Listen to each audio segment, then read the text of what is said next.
اسلام نے آ کر 4 آزادیاں، توہمات سے آزادی، علم کی البتہ علم 2 ہے، either revealed guidance اور the scientific physical knowledge that you gain through your senses and employing your faculty of reasoning and inferring. یہ 2 knowledges، العلم و علمان. ابن خلدون کا یہ مقولہ بہت عمدہ ہے، العلم و علمان، علم 2. پھر یہ کہ بادشاہوں نے غلام بنایا ہوا تھا. بادشاہوں کو کوئی حق نہیں ہے غلام بنانے کا، انسان آزاد ہے.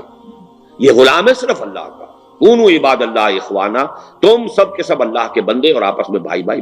تمیز بندہ و آقا فساد آدمیت ہے. اس سے بڑھ کر اور کیا فکر و عمل کا انقلاب. بادشاہوں کی نہیں، اللہ کی ہے یہ زمین. اسی طرح احبار کون تھے؟ یہ پوپ کون تھے؟ احبار. جو وہ کہہ دیں کہ جائز ہے وہ جائز ماننا پڑے گا، جو وہ کہہ دیں کہ حرام ہے وہ حرام ماننا پڑے گا. تو غلام ہو گیا. Pope used to rule by decrease.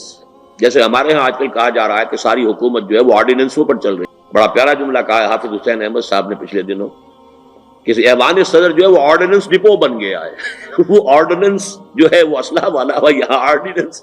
تو بہرحال لفظی جو ہے ان کے اندر میں نے دیکھا ہے، یہ ہی از اے ویٹی پرسن، تو الفاظ کا وہ اچھا یہ کھیل لیتے ہیں کہ اب یہ ایوان صدر جو ہے آج کل آرڈیننس ڈپو بن گیا. روز جو ہے آرڈیننس چلے آ رہے ہیں، اس لیے کہ پارلیمنٹ میں آ کر کوئی قانون پاس کرانے کی تو ہمت ہے نہیں گورنمنٹ. تو ڈیکری جو تھی یہی تھا پوپ کا. پوپ جس چیز کو چاہے جائز قرار دے دے، جس چیز کو چاہے ناجائز قرار دے. نام کے مسلمانوں میں بھی ایک پوپ ہیں، اس لیے کہ اسماعیلی بھی اپنے آپ کو مسلمان کہتے ہیں، لیکن ان کے ہاں بھی پوپ ہے. ان کا حاضر امام جس چیز کو چاہے حرام قرار دے سکتا ہے، اور قرآن کی جس حرام کردہ شے کو چاہے حلال. He has all the authority. He is معصوم، infallible امام. He has all the authority. اچھا، اس سے نجات دلائی. رہبان سے، راہبوں نے جس طریقے سے کہ لوگوں کو اپنا غلام بنایا ہوا تھا، ان کی جیسا کہ آپ سورہ توبہ میں آیت پڑھیں گے، ان کثیر من الاحبار والرہبان لیاکلون اموال الناس بالباطل.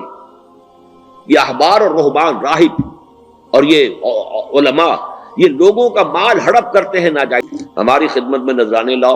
یہ جو یہاں پہ بزرگ دفن ہے، اس کا سجادہ نشین میں ہوں. یہاں پہ لا کے چادر چڑھاؤ، یہاں نذرانہ پیش کرو، ان کی سفارش ہوگی، بیڑا پار ہو. یہی تو غلامیت ہے. نصف لی و نصف لک وھذا قوم جاہلون. یہ دنیا میں ہمیشہ سے یہ غلامی رہی ہے کہ ایک طرف بادشاہوں کی غلامی اور ایک طرف مذہبی. ایک طرف بادشاہ بیٹھا ہوا، راجہ بیٹھا ہوا ہے.